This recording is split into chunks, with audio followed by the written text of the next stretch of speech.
பத்ர் போர். இஸ்லாத்தில் நடந்த முதல் போர் பத்ர் போர். நபிகள் நாயகம் ஸல்லல்லாஹு அலைஹி வஸல்லம் அவர்களின் தலைமையில் நடைபெற்றது. ஹிஜ்ரி 2ஆம் ஆண்டு ரமலான் மாதம் 17இல் இந்த போர் நடைபெற்றது. அதே வருடத்தில் அதே மாதத்தில்தான் முதலில் நோன்பும் கடமையாக்கப்பட்டது. பத்ர் போர் பற்றி அல்லாஹு தாலா திருக்குர்ஆனில் குறிப்பிட்டுள்ளான். இந்த போரில் முஸ்லிம்கள் எண்ணிக்கையிலும் ஆயுத பலத்திலும் குறைந்தவர்களாக இருந்தனர். காபிர்களின் படையில் 1/3 பங்குதான் முஸ்லிம்களின் படை இருந்தது. காபிர்களுடைய படையில் 1000 வீரர்கள் இருந்தார்கள். முஸ்லிம்களின் படையில் 313 வீரர்கள் தான் இருந்தார்கள். மேலும் 3 ஒரு ஒட்டகம் என்ற அடிப்படையில் தான் வாகன வசதியும் இருந்தது.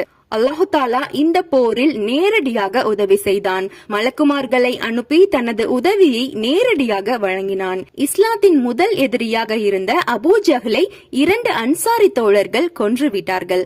பல காபிர்கள் இறந்தார்கள். இன்னும் சிலர் புறமுதுகு காட்டி ஓடினார்கள். அல்லாஹு தாலா இந்த போரில் முஸ்லிம்களுக்கு வெற்றியை கொடுத்தான்.